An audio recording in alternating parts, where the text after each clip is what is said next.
아버지, 정말 죄송해요. 제가 잘못했어요.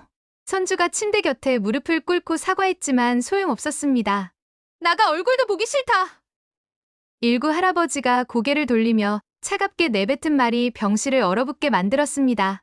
아버지, 어머니, 정말 죄송합니다. 제가 말렸어야 했는데. 윤주도 똑같은 냉대를 받고 병실 밖으로 나올 수밖에 없었습니다. 따라오지도 마 얼굴도 보기 싫어. 민자 할머니의 원망 어린 시선이 딸들의 가슴을 도려냈습니다. 내 자매는 복도에서 서로를 바라보며 서 있는데 모든 이의 눈에는 절망과 후회만이 가득했습니다. 오늘 사연 시작하기 전에 구독과 좋아요와 알림 설정 꼭 눌러주시길 부탁드려요. 모두 무료입니다.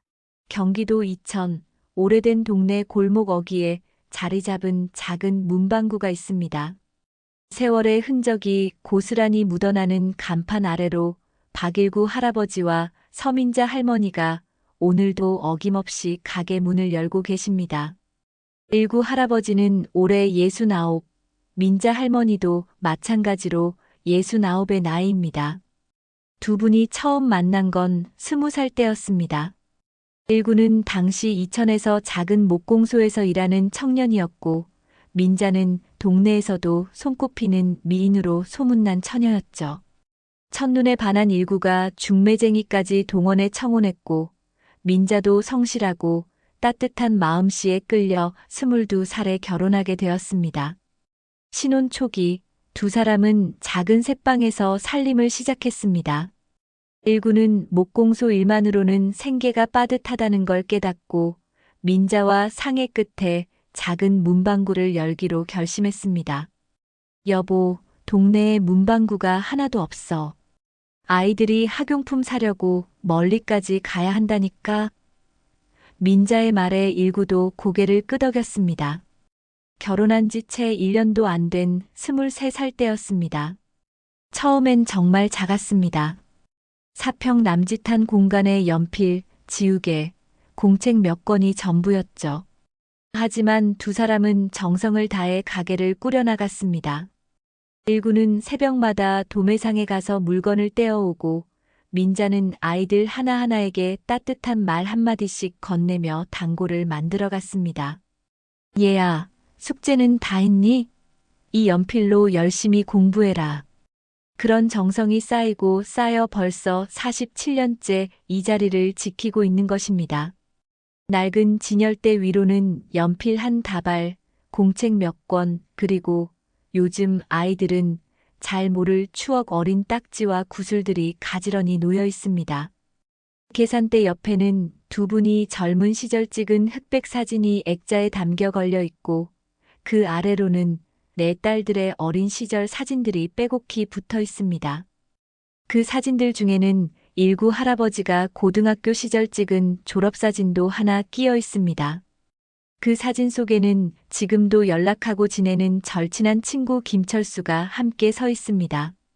일구 할아버지는 1월생으로 조기 입학을 해서 김철수보다 1살 어렸지만 고등학교 때부터 지금까지 무려 50년을 함께 온 지기입니다. 예전만 해도 학교가 끝나면 아이들이 우르르 몰려와 할머니, 연필 한 자루, 할아버지, 공책 있어요? 하며 북적거리던 활기찬 곳이었는데 요즘엔 하루 종일 손님이 한두 명 들어오면 그나마 다행인 날입니다. 대형마트와 편의점이 생기면서 작은 문방구를 찾는 사람들이 점점 줄어들었거든요. 그래도 두 분은 묵묵히 자리를 지키고 계십니다. 여보, 오늘도 공책 사러 온 애들이 있겠지? 민자 할머니가 진열대를 정리하며 물으시니까 일구 할아버지는 사람 사는 건 다 거기서 거기지. 오늘 안 와도 내일 오겠지 뭐. 라며 여유로운 미소를 지으십니다. 평생을 함께 살아온 부부의 대화는 짧지만 서로를 다 이해하고 있다는 듯한 따스함이 느껴집니다. 문방구 한쪽 구석에는 두 분이 직접 기른 화분 몇 개가 놓여 있고 그 옆으로는 오래된 라디오에서 흘러나오는 옛날 가요가 은은하게 울려 퍼집니다. 이미자의 동백 아가씨가 나오자 민자 할머니는 작은 목소리로 따라 부르시며 진열대를 닦으십니다. 일구 할아버지는 그런 아내의 모습을 바라보며 잔잔한 미소를 짓습니다. 오늘 오후에는 초등학생 한 명이 들어와 색연필을 샀습니다. 할머니, 그림 그려서 엄마 드릴 거예요. 하는 아이의 말에 민자 할머니는 어머, 효자네. 엄마가 정말 좋아하실 거야. 라며 사탕 하나를 덤으로 주셨습니다. 이런 작은 일상들이 두 분에게는 큰 행복입니다. 겉보기에는 평범하기 그지없는 일상이지만 사실 두 분의 마음 한구석에는 늘 서운함이 자리하고 있습니다. 내 딸을 모두 도시로 시집 보낸 지 벌써 오래됐는데 처음엔 자주 안부 전화도 오고 명절이면 어김없이 찾아와 북적거리던 집이었습니다. 장녀 선주는 25세 서울 남자와 결혼해 지금은 45이 되었습니다. 남편과 함께 작은 인쇄소를 운영하고 있죠. 둘째 윤주는 43으로 수원에서 아파트 관리사무소에 다니며 두 아들을 키우고 있습니다. 셋째 현주는 40으로 안양에서 마트 계산원으로 일하며 딸 하나를 홀로 키우고 있고 막내 진주는 37으로 부천에서 작은 한식당을 운영하고 있습니다. 각자 바쁜 생활에 쫓겨 사는 것은 이해하지만 그래도 부모 마음은 언제나 자식들이 그립습니다. 언제부턴가 연락이 뜸해지기 시작했고 이제는 생일이나 기념일에도 간단한 문자 메시지 한 통 받기가 어려워졌습니다. 우리 딸들도 다 나름 힘들겠지. 요즘 세상이 어디 쉬운가. 일구 할아버지는 그렇게 위로하시지만 민자 할머니는 가끔 혼자 한숨을 쉬실 때가 있습니다. 선주는 인쇄소 일이 힘들다고 하고 윤주는 아이들 뒷바라지가 만만치 않다고 하네.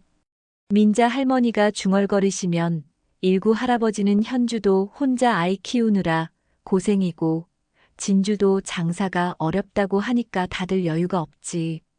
라고 말씀하십니다. 그런 두 분에게 오늘은 조금 특별한 일이 있었습니다. 고등학교 때부터 함께해온 50년 지기 친구 김철수가 전화를 걸어온 것입니다. 일구야, 내가 드디어 칠순이다. 칠순잔치 꼭 와야 해. 김철수는 일구보다 1살 위였지만 일구가 조기 입학을 했기 때문에 고등학교 동기였습니다. 철수야, 벌써 칠순이라니. 시간 참 빠르다. 일구 할아버지가 감회에 젖어 말하자 김철수는 그러게 말이야. 우리 고등학교 때부터 50년 친구인데 내 칠순잔치에 안 오면 어떡해. 며칠 놀다 가라고. 라며 정성스럽게 부탁했습니다. 오늘도 저녁 시간이 되자 두 분은 문방구 문을 닫고 안쪽에 있는 작은 방으로 들어가셨습니다. 22살에 결혼해 이 자리에서 평생을 살아온 공간입니다. 벽에는 두 분의 결혼 사진과 네 딸들의 성장 과정이 담긴 사진들이 빼곡히 걸려 있습니다. 그 중에는 일구 할아버지와 김철수가 젊은 시절 함께 찍은 사진들도 몇 장 보입니다. 소박한 저녁 식사를 마친 후 텔레비전을 보시며 하루를 마무리하시는데 김철수의 칠순잔치 이야기가 계속 머릿속에 맴돌았습니다. 여보, 우리 몇 년 만에 여행 같은 거 해보는 것 같네. 민자 할머니가 말씀하시니까 일구 할아버지도 그러게 말이야. 철수 칠순잔치도 가고 오랜만에 우리끼리 시간도 가져보자. 라고 답하십니다. 철수하고는 정말 오래 사귀었지. 고등학교 때부터 지금까지 50년이나. 일구 할아버지가 회상에 잠기자 민자 할머니도 맞아요. 우리 결혼식 때도 주례를 서주겠다고 했던 사람이잖아. 하며 웃으셨습니다. 두 분은 이런저런 추억을 나누며 칠순잔치 준비를 하기 시작했습니다. 오랜만에 외출이라 설레기도 하고 50년 친구를 만난다는 기대감으로 마음이 들뜨셨습니다. 이틀 후 박일구와 서민자는 작은 여행 가방을 챙기며 오랜만에 외출 준비를 하고 있었습니다. 여보, 문방구 문 잠그는 것 잊지 말고 화분에 물도 충분히 줘야겠어. 민자 할머니는 이것저것 챙기느라 분주했습니다. 평생을 이 자리에서 살아온 두 분에게는 사흘이라는 시간도 꽤 긴 여행이었거든요. 딸들한테도 연락해놨으니까 걱정하지 마라. 일구 할아버지가 안심시키며 말씀하셨습니다. 어제 저녁 내 딸 모두에게 전화를 걸어서 며칠 동안 집을 비운다고 알려드렸거든요. 하지만 딸들의 반응은 예상대로 시큰둥했습니다. 장녀 선주에게 전화했을 때는 "아, 그래요? 조심히 다녀오세요. 저희는 바빠서 못 가요." 라는 짧은 대답만 돌아왔고, 둘째 윤주는 "네, 알겠어요. 재미있게 놀다 오세요." 라며 별 관심 없는 듯 했습니다. 셋째 현주와 막내 진주도 비슷한 반응이었죠. "잘 다녀오세요. 조심히 가세요." 그뿐이었습니다. 두 분은 조금 섭섭하긴 했지만 딸들이 각자 바쁘다는 걸 이해했습니다. 그래도 우리 딸들이 걱정은 해주겠지. 민자 할머니가 혼잣말처럼 중얼거렸습니다. 그런데 장녀 선주에게는 부모님의 전화가 다른 의미로 다가왔습니다. 최근 남편 정수의 인쇄소 사업이 점점 어려워지고 있었거든요. 코로나 이후 인쇄 주문이 크게 줄었고, 설상가상으로 큰 거래처에서 대금 지불을 미루면서 자금난이 심각해진 상황이었습니다. "여보, 아버지가 문방구 하시면서 돈을 좀 모아두셨을 텐데." 남편 정수가 저녁 식사를 하면서 넌지시 말을 꺼냈습니다. "무슨 소리야? 부모님이 살아계신데 그런 생각을 어떻게 해?" 선주가 펄쩍 뛰었지만 마음 한구석에서는 정수의 말이 완전히 이해가 안 되는 건 아니었습니다. "그런 게 아니라 우리가 너무 어려우니까 잠깐 도움을 받을 수는 없을까 하는 생각이었어." 정수가 변명하듯 말했지만 선주는 이미 복잡한 마음이 되었습니다. 실제로 두 아이의 대학 등록금도 마련하기 어려운 상황이었고, 집 월세도 밀리고 있었거든요. 그날 밤 선주는 잠을 이루지 못했습니다. 부모님이 평생 문방구를 하면서 얼마나 모아두셨을까, 혹시 통장이나 부동산 같은 게 있을까 하는 생각이 머릿속을 떠나지 않았습니다. "아니야, 이런 생각을 하면 안 돼." 스스로를 타이르면서도 현실적인 고민은 계속 이어졌습니다. 다음 날 아침 선주는 결심을 굳혔습니다. 곧바로 둘째 윤주에게 전화를 걸었습니다. "윤주야, 부모님이 며칠집 비우신다니까 우리 한번 모여보자." "왜? 갑자기?" 윤주가 의아해하자 선주는 그냥 "오랜만에 친정집에서 차라도 마시면서 이야기나 하자고. 우리가 너무 소홀하지 않았나 싶어서." 라고 둘러댔습니다. 사실 윤주도 요즘 살림이 빠듯하기는 마찬가지였습니다. 첫째 아들이 고등학교 3학년, 둘째가 중학교 2학년인데 둘 다 학원비가 만만치 않았습니다. 남편은 중소기업에 다니는데 몇 년째 월급이 오르지 않고 있었고, 윤주 자신도 아파트 관리사무소에서 받는 월급으로는 생활비를 맞추기가 어려웠거든요. "언니, 혹시 무슨 일 있어?" 윤주가 조심스럽게 물어보니까 선주는 "나중에 만나서 얘기하자. 전화로는 좀 그렇고." 라고 말을 흐렸습니다. 윤주는 언니의 목소리에서 뭔가 심상치 않다는 걸 느꼈습니다. 선주는 이어서 셋째 현주에게도 전화했습니다. "현주야, 너도 요즘 혼자 아이 키우느라 힘들지? 언니, 갑자기 왜 그래? 무슨 일인데?"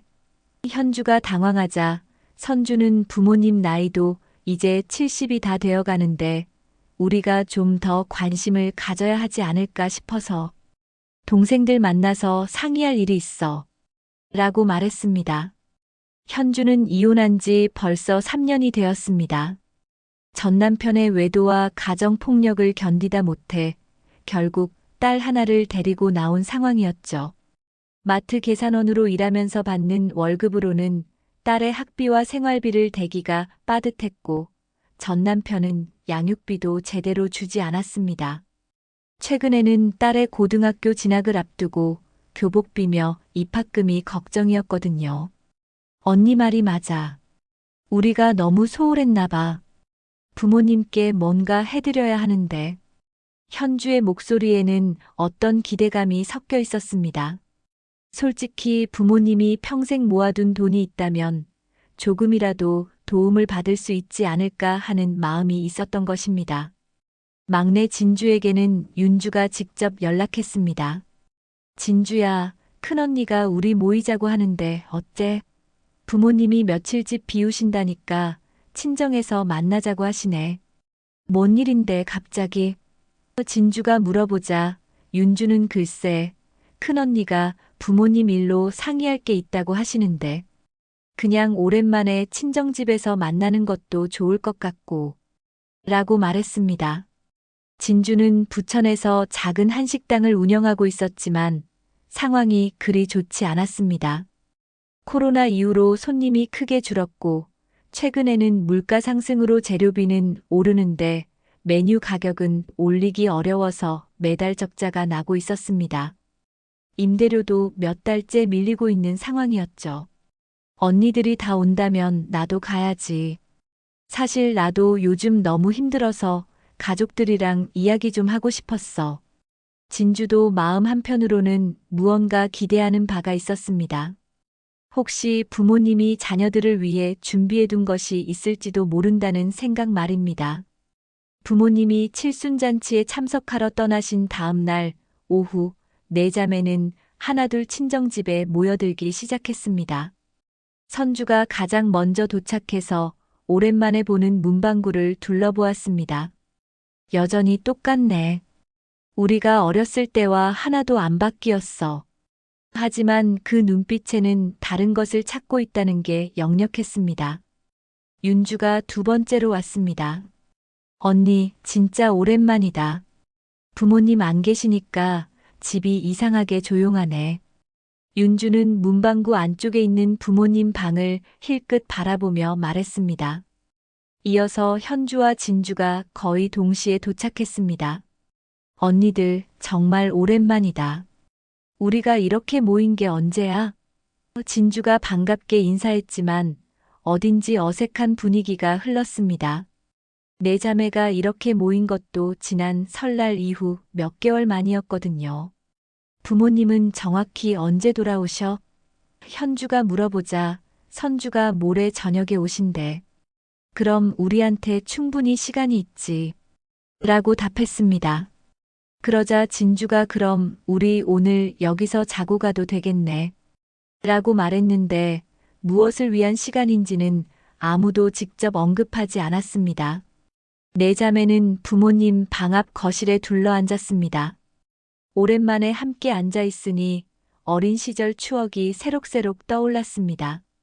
하지만 그런 감상에 젖어 있을 상황은 아니었습니다. 선주가 먼저 입을 열었습니다. 동생들아, 솔직히 말할게. 우리 부모님 나이가 이제 얼마나 됐는지 알지? 이른이 다 되어 가시잖아. 언니, 무슨 말을 하려는 거야? 윤주가 의심스러운 눈으로 바라보자 선주는 잠깐 망설이다가 말을 이어갔습니다. 우리가 나중에 후회하기 전에 미리 알아둘 것들이 있잖아. 부모님이 평생 모아두신 것도 있을 테고 중요한 서류들도 어디에 보관하고 계신지 알아야 하지 않겠어? 설마. 현주가 입을 다물었고 진주는 언니, 부모님 살아계시는데 그런 얘기 하는 거 아니지? 라고 당황해했습니다. 하지만 선주는 태연하게 말을 이어갔습니다. 현실적으로 생각해봐. 부모님이 평생 모아둔 게 있을 텐데 우리가 전혀 모르고 있으면 나중에 어떻게 해? 윤주가 눈살을 찌푸리며 말했습니다. 언니, 무슨 말을 하는 거야? 부모님이 돌아가시기를 바라는 것처럼 들리는데. 그게 아니라. 선주가 목소리를 높였습니다. 우리 모두 살림이 빠듯한 거 알잖아. 부모님도 언젠가는. 그때 가서 우왕좌왕하는 것보다 미리 준비해두는 게 나을 것 같아서. 분위기가 무거워지자 현주가 조심스럽게 입을 열었습니다. 사실 언니 말도 일리가 있어. 나도 혼자 아이 키우느라 정말 힘들거든. 부모님이 문방구 하시면서 얼마나 모아두셨을까 궁금하긴 했어. 이 말에 진주도 고개를 끄덕였습니다. 맞아. 우리가 미리 알아둬야 나중에 서로 오해할 일도 없을 것 같고. 선주는 기회를 놓치지 않았습니다. 그래, 바로 그 얘기야. 이 기회 아니면 언제 또 이럴 수 있겠어? 아버지가 중요한 서류들을 어디에 보관하고 계신지, 통장은 몇 개나 있는지, 이런 것들 말이야. 윤주가 여전히 망설이고 있었습니다. 그래도 부모님 몰래 이런 일을 하는 게 맞나? 차라리 직접 여쭤보는 게 낫지 않을까? 하지만 현주가 고개를 저었습니다.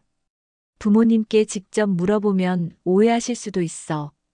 우리가 돈만 노린다고 생각하실지도 모르고. 진주도 현주의 말에 동조했습니다. 맞아.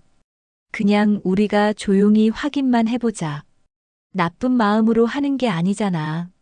부모님 돌아가시면 결국 다 우리 몫이 될 텐데 미리 정리해두는 게 서로에게도 좋을 것 같아.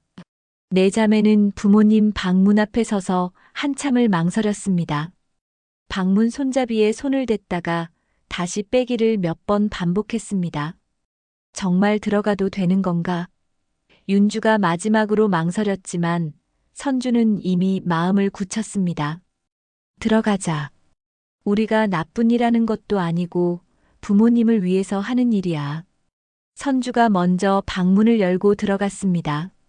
오랜만에 들어본 부모님 방은 깔끔하게 정리되어 있었지만 세월의 흔적이 여기저기 묻어 있었습니다. 방 한쪽 구석에는 오래된 장롱이 있었고 그 옆으로는 작은 책상이 놓여 있었습니다. 책상 위에는 부모님이 쓰시던 일기장과 가계부 그리고 몇 개의 도장이 가지런히 정리되어 있었습니다. 벽에는 내 딸들의 어린 시절 사진들이 빼곡히 걸려 있었고 침대 머리맡에는 성경책과 불경이 나란히 놓여 있었습니다. 금고가 어디 있을까? 선주가 방 안을 둘러보며 중얼거렸습니다. 현주가 장롱 뒤를 살펴보더니 여기 있다. 라고 소리쳤습니다. 장롱 뒤편 구석진 곳에 작은 금고가 숨어 있었던 것입니다. 내 자매는 금고 앞에 둘러앉았습니다. 비밀번호가 뭘까? 진주가 물어보자 선주가 아버지 생일일 거야. 라며 숫자를 눌렀습니다. 하지만 금고는 열리지 않았습니다. 그럼 엄마 생일? 윤주가 시도해봤지만 역시 소용없었습니다. 우리 생일들도 해보자. 현주가 제안해서 내 딸의 생일을 차례로 입력해봤지만 모두 실패였습니다. 결혼기념일은? 문방구 개업일은? 여러 가지를 시도해봤지만 금고는 꿈쩍하지 않았습니다. 1시간 가까이 씨름한 끝에 진주가 포기하는 듯한 목소리로 말했습니다. 언니들, 이거 못 열면 어떡해? 열쇠공을 불러야 하나? 선주가 고민하더니 그래야겠어. 어차피 여기까지 온 거 확실히 해야지. 라고 결정했습니다. 윤주가 깜짝 놀랐습니다. 열쇠공을? 그럼 흔적이 남잖아. 부모님이 알아차리시면 어떡해? 하지만 선주는 이미 마음을 굳혔습니다. 괜찮아. 나중에 고장났다고 하면 돼. 아니면 새 금고로 바꿔드린다고 하고. 결국 선주는 인터넷으로 24시간 열쇠공을 찾아서 전화를 걸었습니다. 여보세요? 금고 열쇠 좀 열어주실 수 있나요? 비밀번호를 까먹어서요. 1시간 후 중년의 열쇠공이 도착했습니다. 아, 이런 금고 많이 열어봤습니다. 금방 될 거예요. 열쇠공이 작업하는 동안 내 자매는 긴장한 채로 지켜보고 있었습니다. 마음 한편으로는 죄책감이 들었지만 이미 돌이킬 수 없는 선택을 한 후였습니다. 자, 됐습니다. 열쇠공이 금고 문을 열어주자 내 자매는 숨을 죽이고 금고 안을 들여다봤습니다. 금고 안에는 여러 개의 통장과 땅 문서, 그리고 봉투에 담긴 현금이 있었습니다. 가장 눈에 띄는 것은 부모님이 직접 쓰신 편지 한 장이었습니다. 선주가 떨리는 손으로 편지를 펼쳐서 읽기 시작했습니다. 사랑하는 우리 딸들아, 너희가 이 편지를 읽고 있다면 우리에게 무슨 일이 생겼거나 아니면 너희가 우리 몰래 이 금고를 열어본 것이겠구나. 편지의 첫 문장을 읽자마자 내 자매는 얼굴이 하얘졌습니다. 편지는 계속 이어졌습니다. 우리가 평생 문방구를 하면서 조금씩 모은 돈이다. 많지는 않지만 너희를 위해 아껴둔 것들이다. 하지만 우리가 살아있는 동안은 이 돈을 너희에게 줄 생각이 없다. 우리 노후에 쓸 돈이니까 욕심내지 말거라. 윤주가 편지를 빼앗듯이 가져가서 다음 부분을 읽었습니다. 너희에게 줄 진짜 유산은 돈이 아니라 추억이다. 서로 사랑하고 도우며 사는 것이 우리가 바라는 전부다. 돈 때문에 서로 미워하지 말고 우리가 없어도 내 자매가 화목하게 지내길 바란다. 순간 방 안에는 정적이 흘렀습니다. 내 자매는 서로의 얼굴을 바라보며 말문이 막혔습니다. 부모님이 이미 이런 상황을 예상하고 미리 편지를 써두신 것이 너무나 충격적이었기 때문입니다. 현주가 작은 목소리로 중얼거렸습니다. 부모님이 우리를 다 아셨구나. 진주도 눈물이 글썽거렸습니다. 우리가 이런 짓을 할 줄 미리 아셨던 거야. 하지만 선주는 편지를 끝까지 읽어보겠다며 다시 가져갔습니다. 편지의 마지막 부분에는 이런 내용이 있었습니다. 그래도 너희가 정말 어려우면 도와달라고 말해라. 부모는 자식이 어려울 때 외면하지 않는다. 하지만 우리 몰래 이런 일을 하지는 말았으면 좋겠다. 편지를 다 읽고 나자 선주가 통장들을 하나씩 열어보기 시작했습니다. 이런 생각보다 많네. 적금 통장 몇 개와 예금 통장들을 합치면 제법 큰 금액이었습니다. 땅 문서도 있었는데 문방구 건물과 뒤쪽 작은 대지가 부모님 소유였던 것입니다. 저 문서만 있으면 상황이 많이 달라질 텐데. 선주가 중얼거리자 윤주가 펄쩍 뛰었습니다. 언니, 설마 지금도 그런 생각을 하는 거야? 부모님 편지를 읽었잖아. 하지만 선주의 마음은 이미 복잡해져 있었습니다. 남편의 사업이 정말 어려운 상황이었고 이 돈이 있으면 당장 급한 불을 끌 수 있을 것 같았거든요. 편지는 편지고 현실은 현실이야. 우리가 정말 어려우니까 부모님도 이해해 주실 거야. 윤주가 이를 갈며 말했습니다. 언니, 늘 이런 식이잖아. 부모님 재산에만 눈독 들이고. 선주가 발끈했습니다. 뭐, 내가 언제 그랬다고?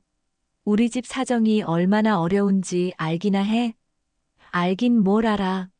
언니만 어려운 줄 아나? 윤주의 목소리도 높아졌습니다. 그때 현주가 끼어들었습니다. 언니들 싸우지 말고 차근차근 이야기해봐. 하지만 현주의 목소리에도 욕심이 배어 있었습니다. 사실 나도 솔직히 말하면 돈이 너무 급해. 혜진이 고등학교 들어가는데 입학금도 없어. 진주가 고개를 끄덕였습니다. 나도 마찬가지야. 식당 임대료 몇 달째 밀리고 있어. 이대로 가다간 문 닫아야 할지도 몰라. 내 자매는 각자의 어려운 사정을 털어놓기 시작했습니다. 선주가 한숨을 쉬며 말했습니다. 우리 인쇄소도 정말 위험해. 큰 거래처에서 돈을 안 줘서 직원 월급도 못 줬어. 은행에서 대출 받으려고 했는데 담보가 없어서 거절당했고. 윤주도 우리 집도 마찬가지야. 애들 학원비 때문에 카드 빚이 1,000만 원 넘어. 남편 월급으로는 감당이 안 돼. 라며 하소연했습니다. 현주는 눈물을 글썽이며 말했습니다. 전 남편은 양육비도 안 주고 연락도 안 받아. 마트에서 파트타임으로 일하는 돈으로 혜진이 뒷바라지 하기가 너무 힘들어. 특히 이번에 고등학교 가는데 돈이 얼마나 많이 들어가는지 몰라. 진주도 털어놨습니다. 식당이 적자가 계속 나고 있어. 재료비는 오르는데 메뉴 가격은 올리기가 어렵고 코로나 이후로 손님도 많이 줄었거든. 이번 달 임대료도 못 냈는데 집주인이 계속 재촉하고 있어. 내 자매의 사정을 들어보니 모두 절박한 상황이었습니다. 각자 자신만 어렵다고 생각했는데 사실은 모두가 어려움을 겪고 있었던 것입니다. 선주가 다시 금고 안의 통장들을 바라보며 말했습니다. 우리가 이렇게 어려운데 부모님도 이해해 주실 거야. 편지에도 정말 어려우면 도와달라고 하라고 하셨잖아. 윤주가 망설이며 말했습니다. 그렇긴 하지만 이렇게 몰래 하는 게 맞나? 차라리 부모님께 직접 말씀드리는 게 낫지 않을까? 하지만 현주가 고개를 저었습니다. 부모님이 우리 사정을 아시면 너무 걱정하실 거야. 특히 아버지가 심장이 안 좋으시잖아. 진주도 현주의 말에 동조했습니다. 맞아. 부모님이 우리 때문에 스트레스 받으시면 안 돼. 우리가 조용히 해결하는 게 나을 것 같아. 선주가 기회를 놓치지 않고 말했습니다. 그래, 바로 그거야.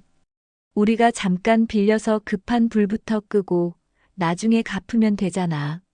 잠깐 빌린다고? 윤주가 의심스러워했습니다. 언니, 진짜로 갚을 수 있어? 선주가 단호하게 답했습니다. 당연하지. 우리 인쇄소만 정상화되면 바로 갚을 수 있어. 몇 개월만 버티면 돼.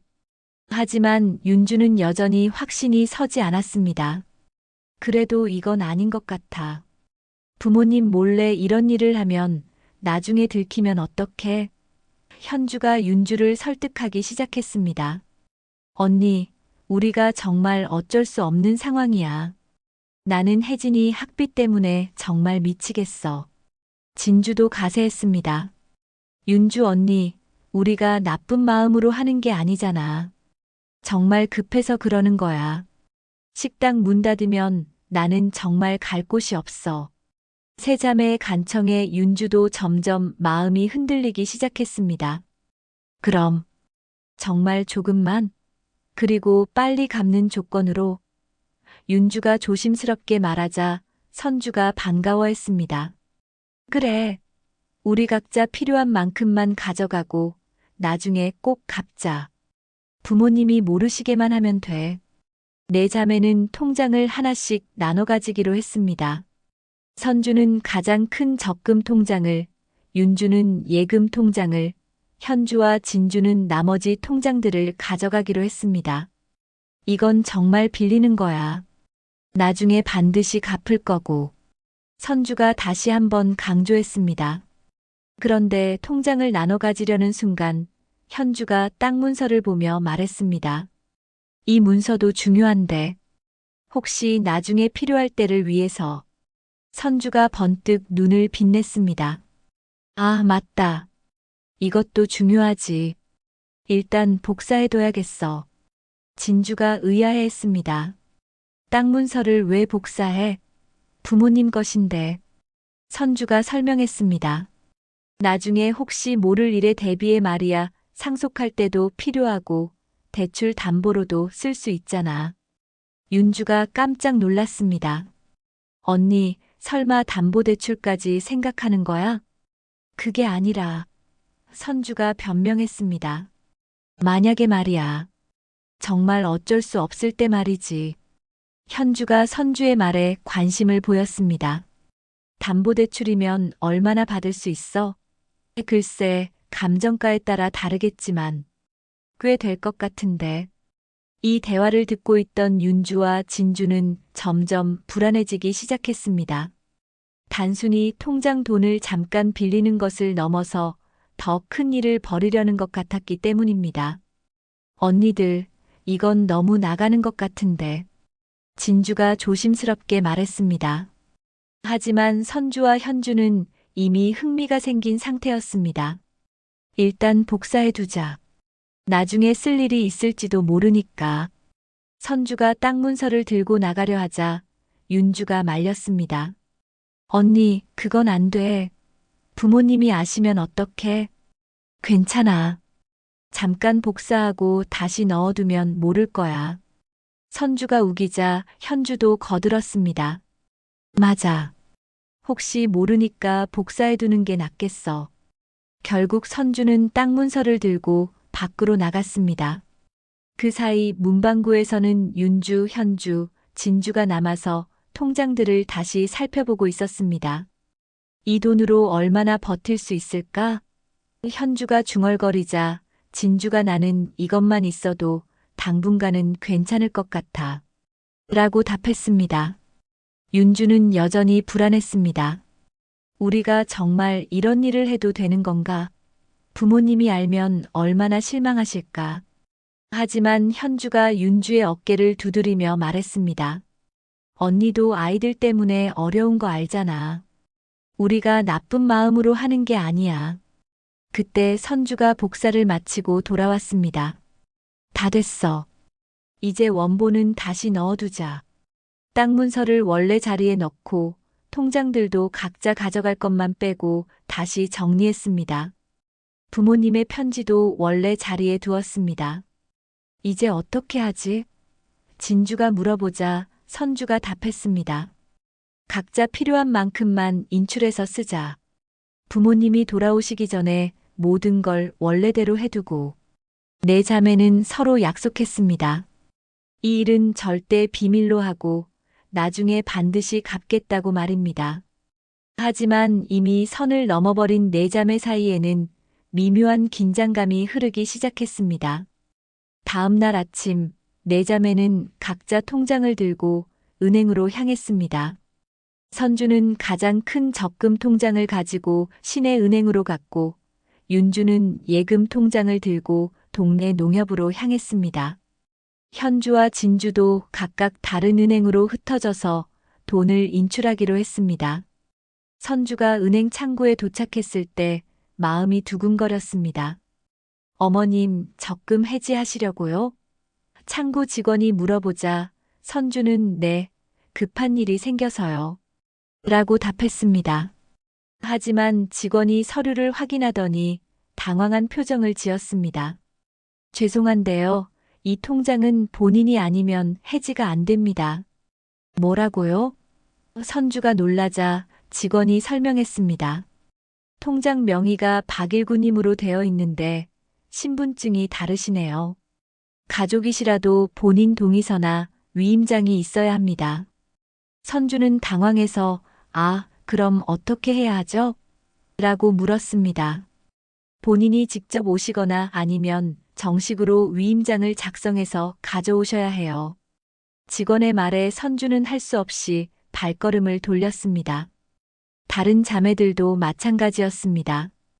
윤주도 농협에서 같은 얘기를 들었고 현주와 진주 역시 빈손으로 돌아왔습니다. 오후에 다시 모인 네 자매는 실망한 표정이었습니다. 다 안 된대. 본인이 아니면 해지할 수 없다고 하네. 선주가 한숨을 쉬며 말했습니다. 그럼 어떻게 하지? 위임장을 만들 수도 없고. 윤주가 고개를 저었습니다. 그때 현주가 아이디어를 냈습니다. 그럼 아버지 도장과 신분증을 가져가면 어떨까? 진주가 깜짝 놀라며 물었습니다. 신분증을 어떻게 가져가? 현주가 설명했습니다. 아버지가 평소에 지갑을 어디 두시는지 알잖아. 잠깐 빌려 쓰고 다시 넣어두면 모를 거야. 선주가 눈을 빛냈습니다. 그거 좋은 생각인데? 어차피 우리가 잠깐 빌리는 거니까. 하지만 윤주는 반대했습니다. 그건 너무 위험해. 신분증을 도용하는 거잖아. 나중에 문제되면 어떡해? 문제될 게 뭐가 있어? 우리가 아버지 딸들인데. 현주가 윤주를 설득했습니다. 진주도 망설이며 말했습니다. 하지만 이건 정말 범죄 아닌가? 신분증 도용이면. 범죄가 무슨 범죄야? 선주가 목소리를 높였습니다. 우리가 아버지 재산을 훔치는 게 아니라 빌리는 거라고. 나중에 다 갚을 건데. 네 자매는 한참 동안 논쟁을 벌였습니다. 선주와 현주는 적극적이었고 윤주와 진주는 망설이고 있었습니다. 언니들, 이제 정말 선을 넘는 것 같은데. 윤주가 걱정했지만 현주가 단호하게 말했습니다. 언니, 우리 모두 절박한 상황이잖아. 이런 기회가 언제 또 있겠어? 결국 선주가 결정했습니다. 내가 아버지 신분증 가져다 쓸게. 너희는 안 해도 돼. 언니 혼자? 현주가 물어보자 선주가 고개를 끄덕였습니다. 어차피 내가 가장 급해. 내가 위험 부담하고 할 테니까 너희는 나중에 목만 받으면 돼. 하지만 현주가 손을 저었습니다. 아니야, 나도 할게. 정말 급하거든. 진주도 고민 끝에 말했습니다. 나도. 식당 정말 문 닫을 것 같아. 같이 하자. 결국 윤주만 혼자 반대하고 있었습니다. 윤주 언니만 빠지면 나중에 이상하잖아. 우리 모두 같이 하자. 현주가 윤주를 설득했습니다. 몫은 똑같이 나누고 나중에 갚는 것도 함께 하고. 진주도 맞아. 언니 혼자 빠지면 어색해. 라며 가세했습니다. 윤주는 오랫동안 고민했습니다. 양심적으로는 하지 말아야 할 일이라는 걸 알고 있었지만 현실적으로는 정말 돈이 급했습니다. 아이들 학원비며 생활비를 생각하면 이 기회를 놓치기가 아까웠습니다. 정말 꼭 갚는 조건으로만. 윤주도 결국 동참하기로 했습니다. 그날 저녁 네 자매는 부모님 방에서 일구 할아버지의 지갑을 찾았습니다. 평소에 침대 머리맡 서랍에 두시던 지갑에는 신분증과 여러 카드들이 들어 있었습니다. 이걸 정말 써도 되는 건가? 진주가 마지막으로 망설였지만 선주는 이미 신분증을 꺼내고 있었습니다. 도장은 어디 있지? 현주가 찾아보니 책상 서랍에 도장들이 정리되어 있었습니다. 이게 실명인감인 것 같은데? 선주가 도장을 확인하며 말했습니다.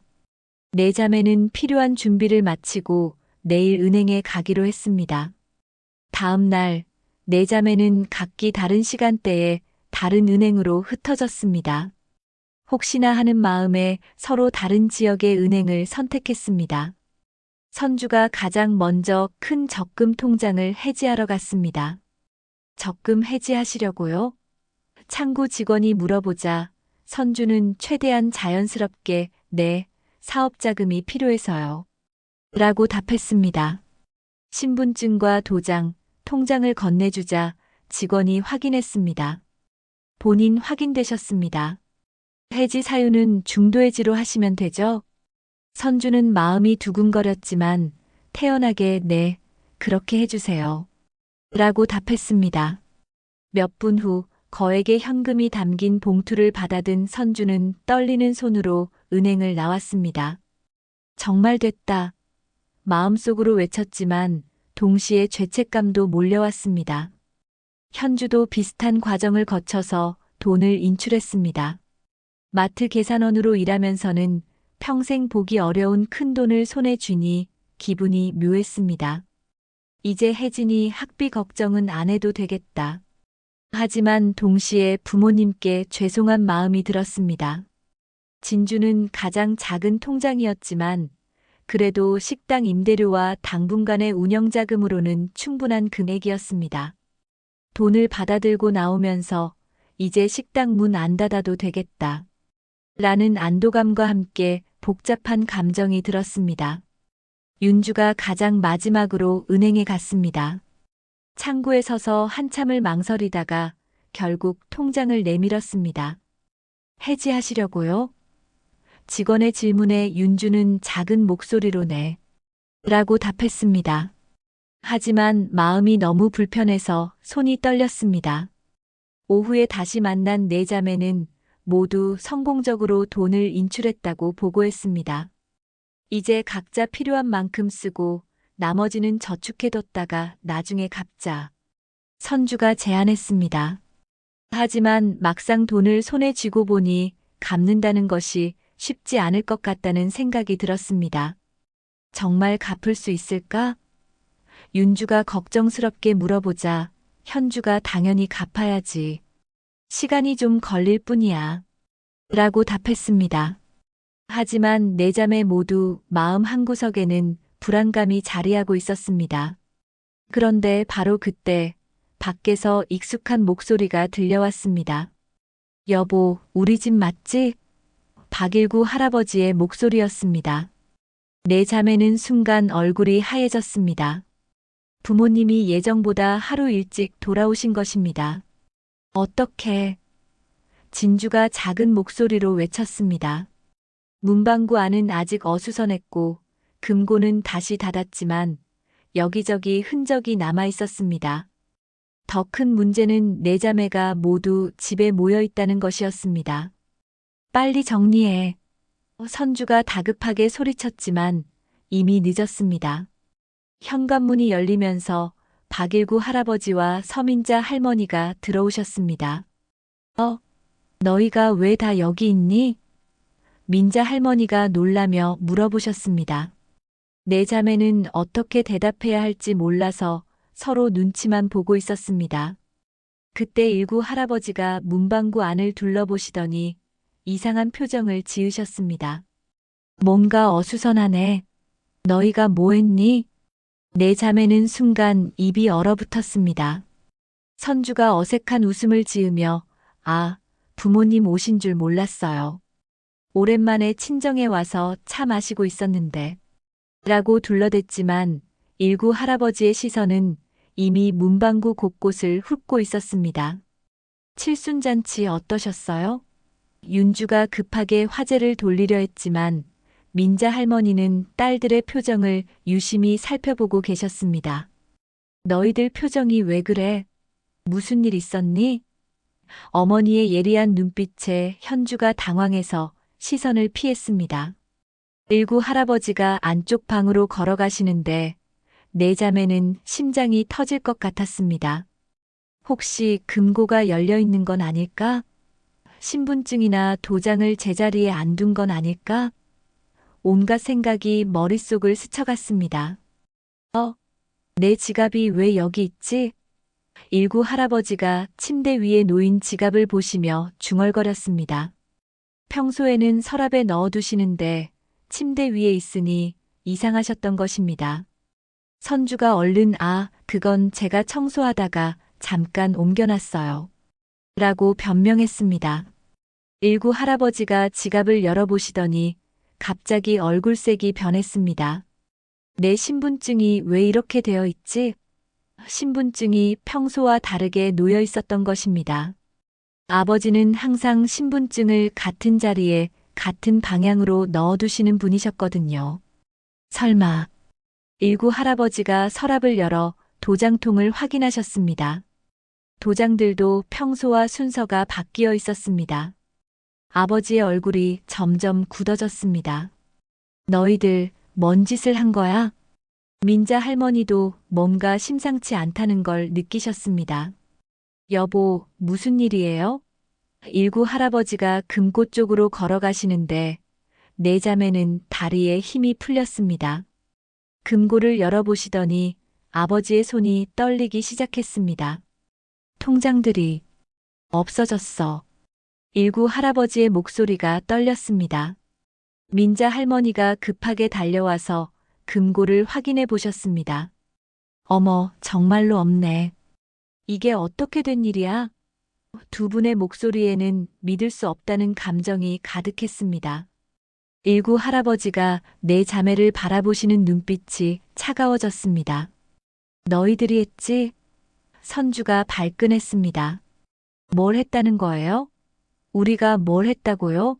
하지만 아버지는 이미 모든 걸 눈치채신 상태였습니다. 내 신분증과 도장을 가져다 썼구나. 일구 할아버지의 목소리는 분노보다는 깊은 실망으로 가득했습니다. 평생 모아온 돈을 내 딸들이. 아버지의 목소리가 점점 작아졌습니다. 현주가 견디지 못하고 울음을 터뜨렸습니다. 아버지, 죄송해요. 우리가 정말 어려워서. 일구 할아버지의 목소리가 높아졌습니다. 어려우면 말을 하지. 왜 도둑질을 해? 도둑질이 아니에요. 선주가 소리쳤습니다. 빌린 거라고요. 나중에 다 갚을 거예요. 빌렸다고? 민자 할머니가 기가 막히다는 듯이 말씀하셨습니다. 허락도 안 받고 가져가는 게 빌리는 거야? 진주도 눈물을 흘리며 말했습니다. 어머니, 우리가 정말 급해서 그랬어요. 나중에 반드시 갚을게요. 갚는다고? 일구 할아버지가 허탈한 웃음을 지었습니다. 너희가 무슨 수로 갚겠어? 다들 빚더미에 앉아 있으면서. 윤주가 무릎을 꿇었습니다. 아버지, 정말 죄송해요. 제가 말렸는데. 말렸다면서 왜 같이 했어? 일구 할아버지의 질책에 윤주는 더 이상 변명할 수 없었습니다. 민자 할머니가 주저앉으며 울기 시작했습니다. 우리가 죽기도 전에 제삿밥부터 차릴 생각을 하다니. 이럴 줄 알았으면 아예 낯을 말 것을. 어머니의 오열에 네 자매도 모두 눈물을 쏟아냈습니다. 어머니, 그런 말씀 마세요. 현주가 어머니께 다가가려 했지만 민자 할머니는 손을 내저으셨습니다. 가까이 오지 마. 내가 널 키운 게 아니야. 딸들을 거부하는 어머니의 말에 현주는 더욱 서러워했습니다. 일구 할아버지가 갑자기 가슴을 움켜쥐며 비틀거렸습니다. 아버지. 선주가 급하게 달려가서 부축했지만 아버지는 점점 숨이 가빠지셨습니다. 가슴이 아파.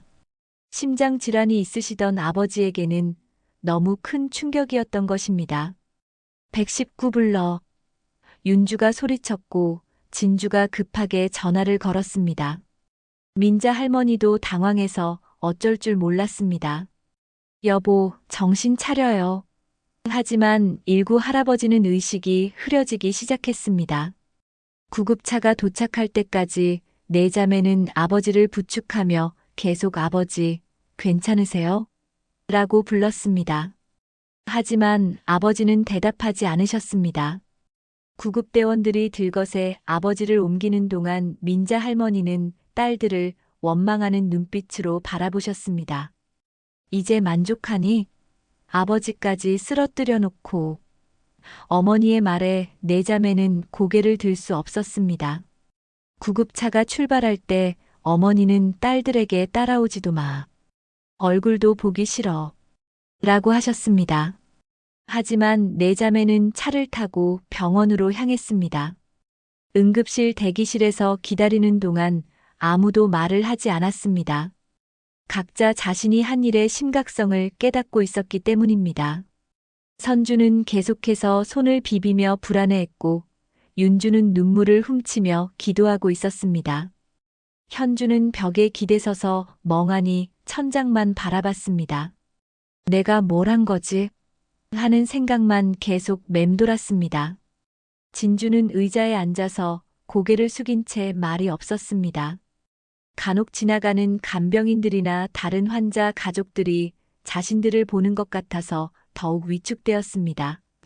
2시간이 지나자 의사가 나와서 설명했습니다. 심근경색 초기 증상입니다. 다행히 빨리 와서 큰 문제는 없지만 절대 안정이 필요합니다. 스트레스를 받지 않도록 주의해야 해요. 특히 정신적 충격은 절대 금물이고요. 의사의 말에 네 자매는 조금 안도했지만 여전히 죄책감에 시달렸습니다. 면회는 가족 한 분씩만 가능하고 환자를 자극하지 않도록 조용히 해주세요. 의사의 당부에 네 자매는 고개를 끄덕였습니다. 누가 먼저 들어갈 것인지 눈치를 보다가 결국 선주가 먼저 들어가기로 했습니다. 병실에 들어가자 일구 할아버지는 의식을 되찾으셨지만 딸을 보는 눈빛이 차갑기만 했습니다. 민자 할머니는 여전히 선주와 말도 안 하시려고 했습니다. 아버지, 정말 죄송해요. 제가 잘못했어요. 선주가 침대 곁에 무릎을 꿇고 사과했지만 아버지는 고개를 돌리셨습니다. 나가. 얼굴도 보기 싫다. 아버지의 말에 선주는 병실 밖으로 나올 수밖에 없었습니다. 윤주가 그 다음으로 들어갔지만 역시 마찬가지였습니다. 아버지, 어머니, 정말 죄송합니다. 제가 말렸어야 했는데. 하지만 두 분은 윤주를 쳐다보지도 않으셨습니다. 현주와 진주도 차례로 들어가서 사과했지만 상황은 똑같았습니다.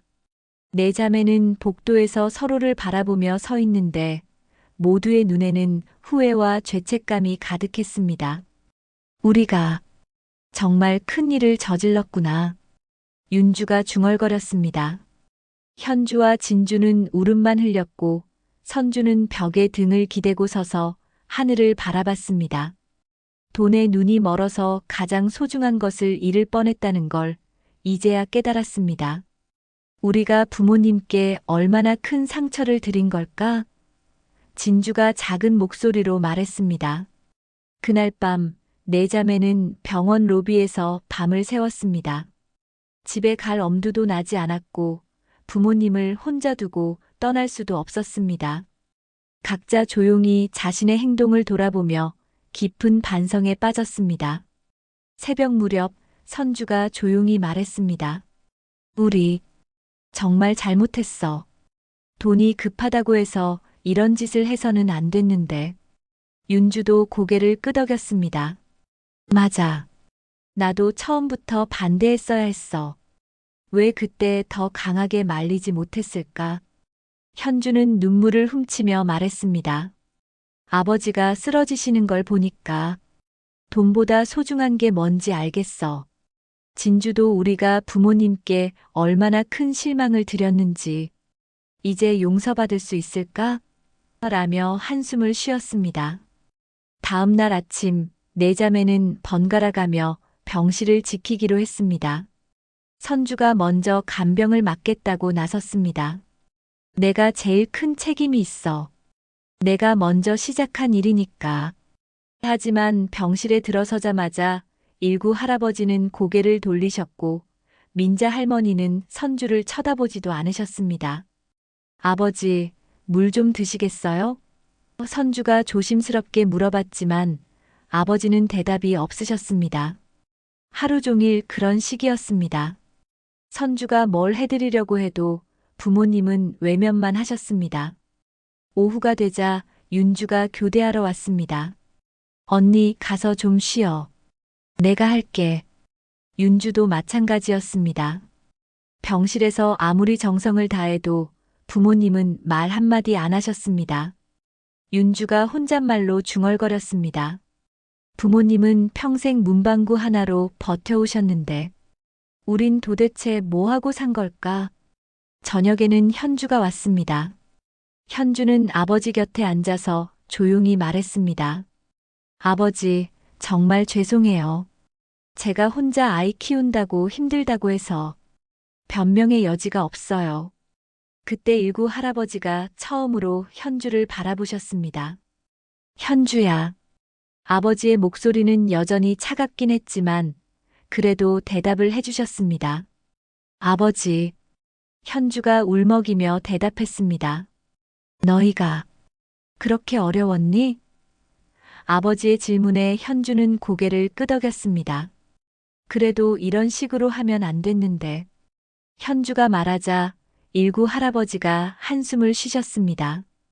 우리한테 말을 했어야지. 부모가 자식 어려운 걸 모르고 있을 줄 알았니?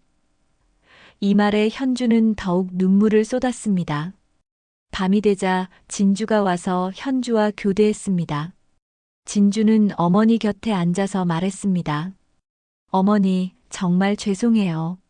식당이 어려워도 이런 짓을 해서는 안 됐어요. 민자 할머니가 처음으로 진주를 보시며 말씀하셨습니다. 진주야, 너도 많이 힘들었구나. 어머니의 따뜻한 목소리에 진주는 펑펑 울기 시작했습니다.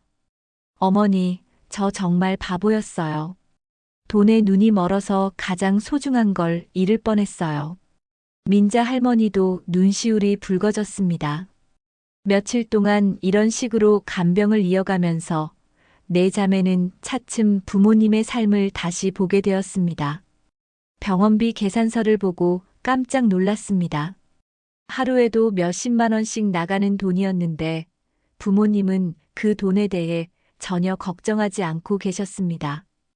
윤주가 궁금해서 물어봤습니다. 아버지, 병원비는 어떻게 하실 거예요? 일구 할아버지가 걱정 마라. 우리한테 비상금이 있어. 라고 답하셨습니다. 그제서야 내 자매는 부모님이 진짜로 노후를 대비해서 돈을 모아두셨다는 걸 깨달았습니다. 현주가 병원 계산대에서 부모님의 보험 상황을 확인해 봤습니다. 놀랍게도 일구 할아버지는 여러 개의 보험에 가입되어 있었고 의료비 대부분이 보장되고 있었습니다. 아버지가 이렇게 철저하게 준비하고 계셨구나. 현주가 감탄했습니다. 그뿐만 아니었습니다. 내 자매가 가져간 통장 외에도 다른 적금과 보험이 더 있었습니다. 부모님은 딸들을 위해서도 자신들을 위해서도 차근차근 준비해두고 계셨던 것입니다. 선주가 이 사실을 알고 더욱 부끄러워했습니다. 일주일이 지나자 일구 할아버지의 상태가 많이 호전되었습니다. 의사도 회복이 빨라서 곧 퇴원하셔도 될 것 같다고 말했습니다. 하지만 부모님과 딸들 사이의 관계는 여전히 어색했습니다. 그날 저녁 네 자매가 모두 병실에 모였습니다.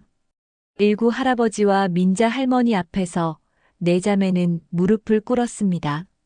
아버지, 어머니, 정말 죄송합니다. 선주가 먼저 말했습니다. 저희가 너무 어리석었어요. 돈이 급하다고 해서 이런 짓을 해서는 안 됐는데. 윤주도 이어서 말했습니다. 처음부터 부모님께 솔직하게 말씀드렸어야 했어요. 현주와 진주도 각각 사과했습니다. 일구 할아버지가 천천히 입을 열었습니다. 너희들이 그렇게 어려웠구나. 아버지의 목소리에는 분노보다는 안타까움이 배어 있었습니다. 우리가 너무 몰랐나 보다. 민자 할머니도 눈물을 흘리며 말씀하셨습니다. 어머니, 아버지, 저희가 잘못했어요. 부모님께 걱정 끼쳐드리고 싶지 않아서 혼자 해결하려고 했는데. 현주가 설명하자 일구 할아버지가 고개를 저었습니다. 그게 바로 잘못된 생각이야. 가족인데 왜 혼자 끙끙 앓고 있어? 민자 할머니가 딸들을 바라보며 말씀하셨습니다. 우리가 너희를 키울 때는 뭐가 부족해도 서로 나눠 먹고 살았잖니. 언제부터 이렇게 남남처럼 됐니? 어머니의 말에 네 자매는 더욱 고개를 숙였습니다. 그때 일구 할아버지가 놀라운 말씀을 하셨습니다. 사실 너희를 위해 준비해둔 게 있다. 네 자매가 고개를 들어 아버지를 바라봤습니다. 뭐라고요? 선주가 놀라며 물어봤습니다. 우리가 젊었을 때부터 조금씩 모아둔 아파트가 하나 있어. 너희 몰래 샀지. 일구 할아버지의 말에 네 자매는 믿을 수 없다는 표정이었습니다. 아파트요? 윤주가 되묻자 민자 할머니가 설명하셨습니다. 서울 변두리의 작은 아파트인데 월세 받아서 우리 용돈으로 쓰고 있었어. 나중에 너희들 나눠 가지라고 마련해 둔 거야. 어머니의 말에 현주가 그런 게 있었다고요? 라며 놀랐습니다. 하지만 서로 미워하면서 사는 너희들한테 줄 생각은 없었어. 일구 할아버지가 단호하게 말씀하셨습니다. 재산보다 중요한 건 가족이 화목한 거야. 돈 때문에 싸우는 자식들한테 뭘 물려줘봤자 소용없잖니. 진주가 울먹이며 말했습니다. 아버지, 어머니, 저희가 정말 잘못 생각했어요. 이제 알겠어요. 돈보다 소중한 게 뭔지. 일구 할아버지가 딸들을 바라보며 말씀하셨습니다. 그걸 알았으면 됐어. 이제부터는 어려우면 솔직하게 말해. 부모가 도울 수 있는 건 도와줄 테니까. 민자 할머니도 딸들에게 다가가서 말씀하셨습니다. 우리가 살아있는 동안은 너희가 우리 자식이야. 자식이 어려우면 부모가 도와주는 게 당연하지. 네 자매는 부모님을 끌어안으며 펑펑 울었습니다. 그날 밤 가족은 오랜만에 함께 이야기를 나눴습니다. 각자의 어려움을 솔직하게 털어놓고 어떻게 도울 수 있을지 의논했습니다. 욕심으로 시작된 싸움이 결국 가족의 진짜 의미를 일깨워준 셈이었습니다. 일주일 후 박일구 할아버지는 건강을 회복하고 퇴원하게 되었습니다.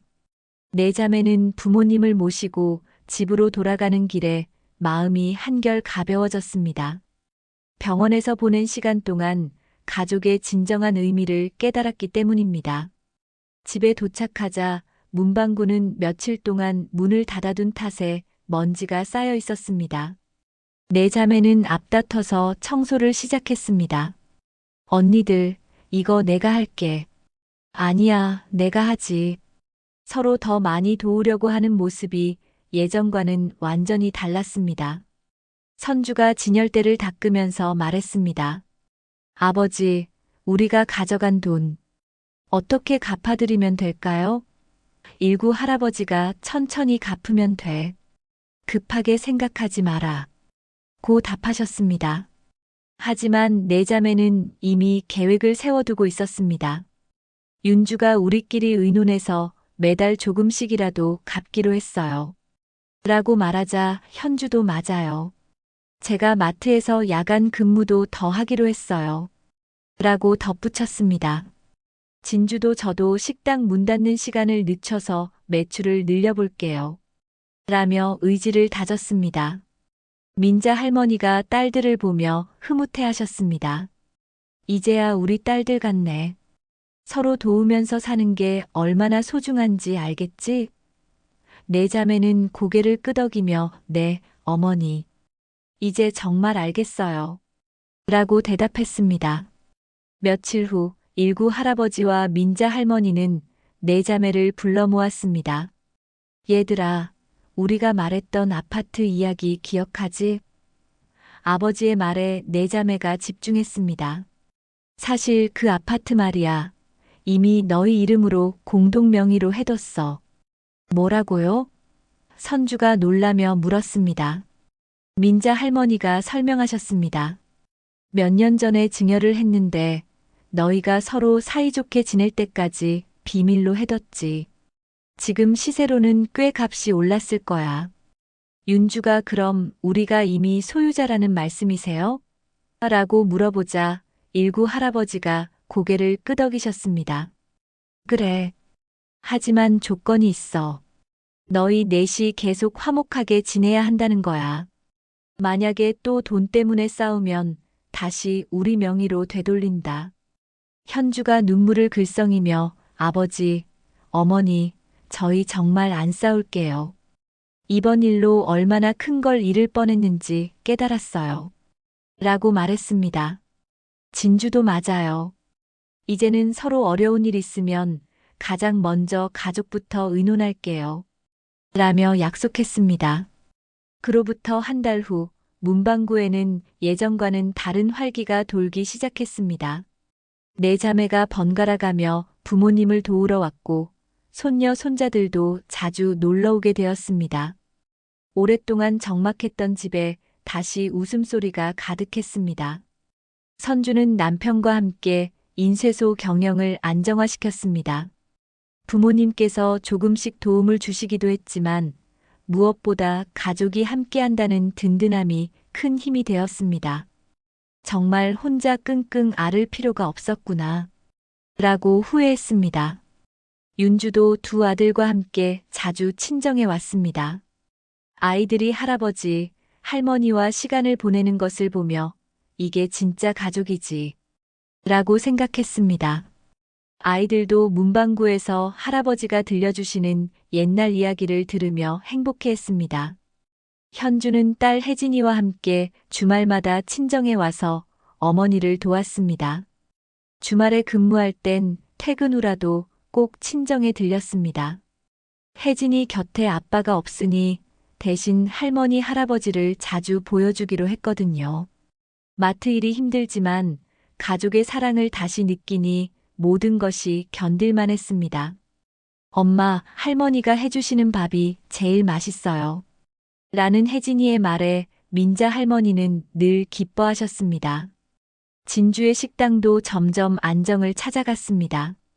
가족들이 모두 단골이 되어 주변 사람들에게 소문을 내주었고 부모님도 가끔 식당에 오셔서 손님들과 정겨운 이야기를 나누셨습니다. 우리 막내딸이 음식을 정말 잘해요. 라며 자랑하시는 모습에 진주는 뿌듯했습니다. 어느 일요일, 네 자매가 모두 친정에 모였습니다. 오랜만에 온 가족이 함께 식사를 하는 자리였습니다. 민자 할머니가 정성스럽게 차린 밥상 앞에 앉아서 모두들 감회가 새로웠습니다. 아버지, 어머니, 정말 감사해요. 저희 때문에 고생 많이 하셨죠? 선주가 말하자 일구 할아버지가 뭘, 가족이 이렇게 화목한 게 최고지. 라고 답하셨습니다. 이제 우리 걱정은 끝났어. 너희들이 서로 의지하며 살아가는 모습 보니까 마음이 편해. 민자 할머니도 맞아. 돈이 있어도 가족이 뿔뿔이 흩어져 있으면 뭐해? 이렇게 함께 모여서 밥 먹는 게 진짜 행복이지. 라며 미소를 지으셨습니다. 식사 후에는 온 가족이 문방구에 앉아서 이런저런 이야기를 나눴습니다.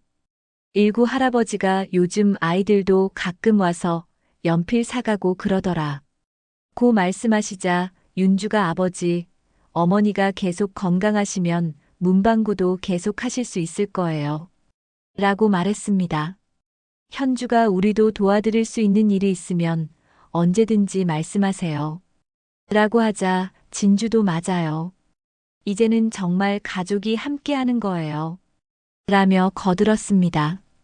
해가 질 무렵 동네 아이 몇 명이 문방구로 들어왔습니다. 할아버지, 연필 있어요? 할머니, 지우개도 주세요. 아이들의 밝은 목소리에 일구 할아버지와 민자 할머니는 환한 미소를 지으셨습니다. 네 자매도 아이들을 보며 흐뭇해했습니다. 아버지, 어머니, 이 문방구가 동네 아이들한테는 정말 소중한 곳이네요. 선주가 말하자 일구 할아버지가 그래. 우리가 여기서 평생 이렇게 살아온 거야. 작지만 보람 있는 일이지. 라고 답하셨습니다. 저녁이 되어 딸들이 집으로 돌아갈 시간이 되었습니다. 각자 인사를 나누는데 예전처럼 형식적인 인사가 아니라 진심이 담긴 작별이었습니다. 아버지, 어머니 건강하세요. 언니들 서로 자주 연락하자. 다음 주에 또 와서 도와드릴게요. 일구 할아버지와 민자 할머니는 딸들을 배웅하며 서로 손을 잡고 서 계셨습니다. 이천의 작은 문방구 앞에는 다시 가족의 웃음소리가 울려 퍼졌습니다. 욕심으로 시작된 갈등이 오히려 가족을 더욱 단단하게 묶어준 셈이었습니다. 그날 밤 일구 할아버지와 민자 할머니는 조용히 이야기를 나눴습니다. 여보, 다행히 우리 딸들이 정신을 차렸네요. 그러게 말이야. 이제야 진짜 가족 같아. 두 분은 만족스러운 미소를 지으며 하루를 마무리하셨습니다. 문방구 진열대 위에는 여전히 연필과 공책, 추억 어린 딱지와 구슬들이 놓여 있었습니다. 하지만 이제 그 안에는 돈으로 살 수 없는 가장 소중한 유산이 함께 자리하고 있었습니다. 바로 화해와 사랑, 그리고 진정한 가족의 의미였습니다. 이천의 작은 문방구는 오늘도 동네 아이들을 기다리며 문을 열었습니다. 그리고 그 안에서는 평생을 함께해온 부부와 이제야 진짜 가족이 된 네 자매의 따뜻한 일상이 계속되고 있었습니다. 오늘 사연 마음에 드셨다면 구독과 좋아요와 알림 설정 꼭 눌러주시길 부탁드려요.